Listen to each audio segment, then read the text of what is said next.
नमस्कार बच्चों, आज हम मैट्रिक्स के अंतर्गत एक महत्वपूर्ण topic inverse of A matrix या मैट्रिक्स का प्रतिलोम ज्ञात करना, मैट्रिक्स का व्युत्क्रम ज्ञात करना किस प्रकार से हम करते हैं, आज हम इसके बारे में सीखेंगे। तो सबसे पहले हम देखें इनवर्स प्रतिलोम या व्युत्क्रम क्या होता है। तो यदि एक कोई संख्या ले लेते हैं हम 5 और इसका व्युत्क्रम निकालना है, इनवर्स ज्ञात करना है, तो क्या होता है। तो 5 का प्रतिलोम मतलब उल्टा है ना, व्युत्क्रम माने उल्टा। तो 5 का व्युत्क्रम क्या होता है 1/5। यदि हम a ले तो a का व्युत्क्रम या प्रतिलोम इनवर्स क्या होगा 1/a। यदि 1/6 ले लेंगे तो व्युत्क्रम क्या होगा 6 होगा। आप हर बार देखेंगे कि 5 का 1/5 लिखा है, मतलब यदि 5 में 1/5 का मल्टीप्लाई करें तो कितना आया 1। a में 1/a से मल्टीप्लाई किया तब 1, 1/6 में 6 का मल्टीप्लाई किया तो 1। यानी प्रतिलोम क्या होता है, किसी संख्या का प्रतिलोम वह संख्या है जिनका आपस में गुणा करने पर 1 इकाई आए। इसी प्रकार मैट्रिक्स के अंदर यदि इनवर्स निकालना है तो मैट्रिक्स का इनवर्स क्या होगा। यदि a कोई मैट्रिक्स है तो इसका इनवर्स क्या है a इनवर्स। a का इनवर्स a इनवर्स होगा। यदि दोनों का मल्टीप्लाई करें तो क्या आना चाहिए 1। यहाँ पर क्या आना चाहिए i किसको बोलेंगे इकाई अवयव। i क्या होता है इकाई अवयव, या इसको यूनिट मैट्रिक्स भी बोलते हैं। यूनिट मैट्रिक्स क्या होता है यूनिट मैट्रिक्स। यूनिट मैट्रिक्स अगर हम 2/2 की बात करें तो डायगोनल में 1 होगा। यदि हम 3/3 की बात करें तो डायगोनल में 3 1 बाकी 0। ये क्या कहलाता है इकाई अवयव कहलाता है। तो यदि किसी मैट्रिक्स का प्रतिलोम a इनवर्स है तो दोनों का मल्टीप्लाई करने पर क्या आएगा i आता है। अब किस प्रकार से a इनवर्स फाइंड करते हैं। यदि आपको a दिया है तो a इनवर्स लेकर आए तो उसके लिए क्या तरीका रहेगा, आपको 3 स्टेप हल करना पड़ेगी।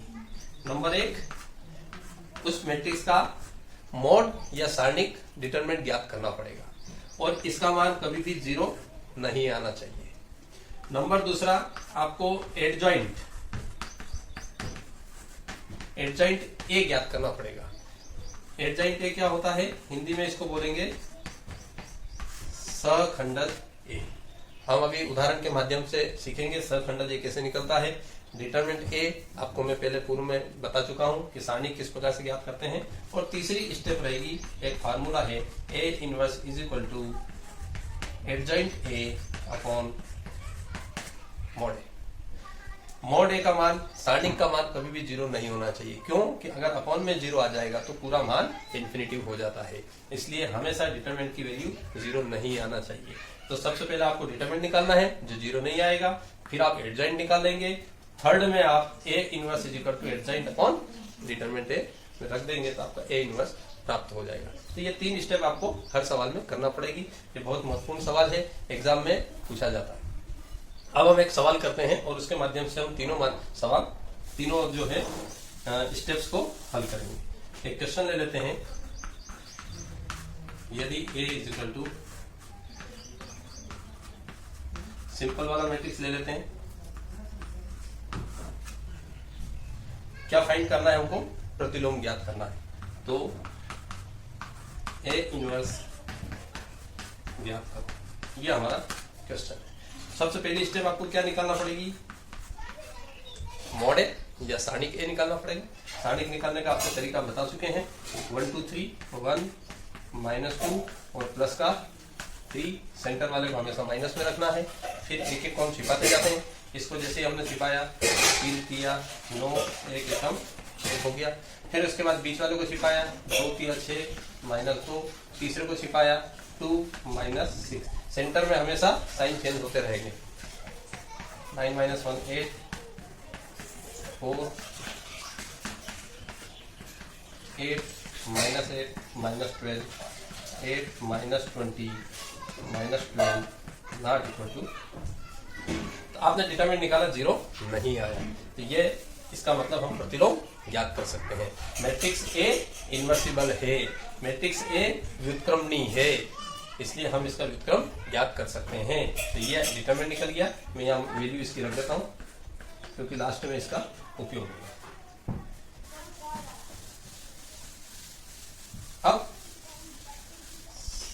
सेकंड स्टेप क्या थी, फाइंड क्या करना है, टू फाइंड एडजॉइंट ए, सहखंडज ए ज्ञात करना। सहखंडज ए ज्ञात करने का क्या तरीका रहता है, यहाँ टोटल संख्या 9 है तो आपको 9 संख्या लेना पड़ेगी।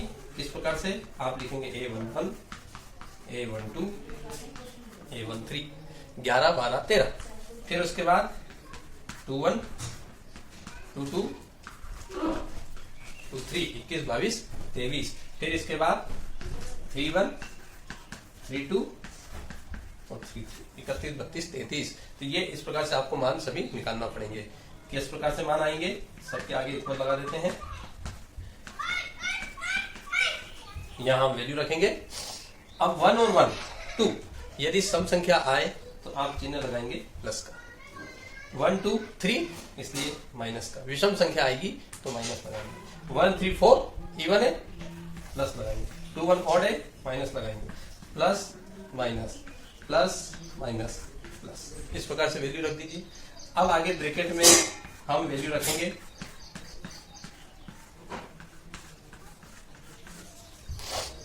1, 1, तो पहली पंक्ति को हटाइए क्योंकि पहला 1 मतलब रो का है। देखिए ये भी first row first row first row, तो हम फर्स्ट रो को हटा देंगे।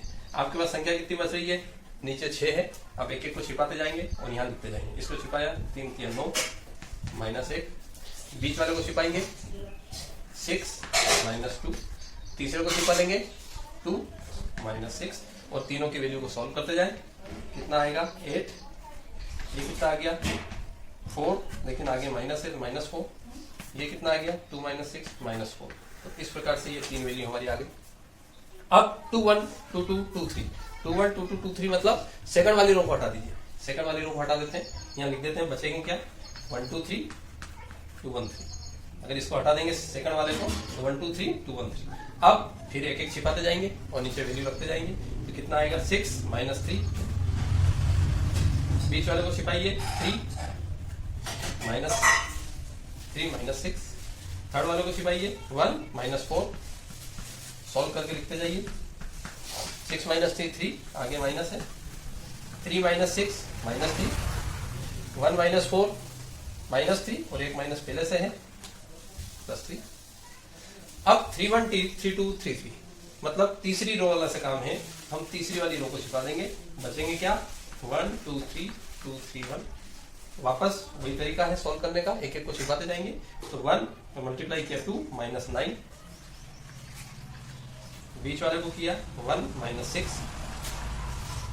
थर्ड वाले को हटाया 3, -4, सॉल्व कर लेंगे, -7 आएगा। इसको सॉल्व किया -5, माइनस प्लस के 5, इसको सॉल्व किया माइनस। अब ये आपके पास 9 संख्या आ गई है। इन 9 संख्या से हम एडजॉइंट निकाल लेते हैं। तो अब एडजॉइंट क्या आ गया, ADJ A is equal to determinant में, सॉरी मैट्रिक्स में, और आप क्या रख देंगे खड़े में कॉलम में इनको जमाते जाइए। कैसे अरेंज करेंगे, कॉलम के अंदर, देन -3, -3, 3, -7, 5 एंड -1, ये आपका एडजॉइंट आ गया। तो इस प्रकार से आप 9 मान ज्ञात कर लेंगे तो आपका एडजॉइंट प्राप्त हो जाएगा। और जैसे ही एडजॉइंट आ जाए, आपकी थर्ड स्टेप क्या थी, last step, A inverse is equal to adjoint A upon mod A। Adjoint ये ऊपर लिखा हुआ, इसी को लिख देंगे हम, 8 - 4, 4, -3 - 3, 3, -7, 5, -1, होल अपॉन मॉड A, ये हमने लिख रखा है -2। आप इसको इस प्रकार से भी लिख सकते हैं, -1/12 को कर दे बाहर, ये नीचे है 12 इसलिए इसको 1 कर दिया, और बाकी आप ऐसे कैसे रख दीजिए।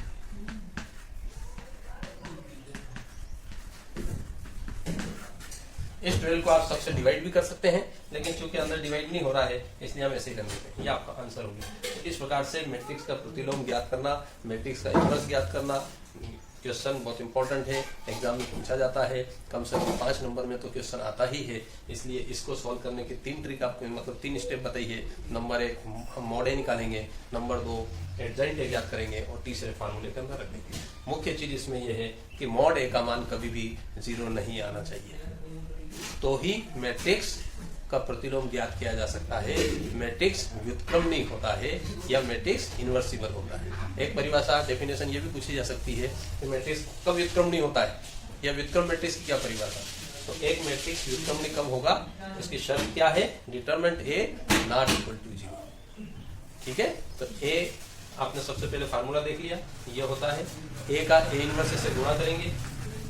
आप इस सवाल को चेक कर सकते हैं, आपके पास क्वेश्चन में ए है, आपने ए इनवर्स निकाल लिया है। आप दोनों का जैसे ही मल्टीप्लाई करेंगे तो डायगोनल में 1 1 1 आ जाएंगे, बाकी सब 0 हो जाएंगे। तो ए इनवर्स आई, ये आपको आंसर चेक करने के लिए है कि आपका आंसर सही है कि नहीं। तो आंसर चेक करने के लिए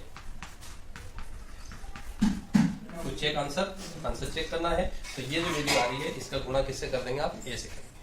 ए मैट्रिक्स आपके पास है, ये दोनों मल्टीप्लाई कर दें, आई आ जाता है, तो मैट्रिक्स का इनवर्स ज्ञात हो जाता है। इस प्रकार से आप और भी कोई भी वैल्यू आप रखकर सवाल को सॉल्व कर सकते हैं। Okay, thank you. यदि आपको समझ में नहीं आता है तो कमेंट बॉक्स में आप लिख सकते हैं। वीडियो को लाइक सब्सक्राइब जरूर करें। Thank you.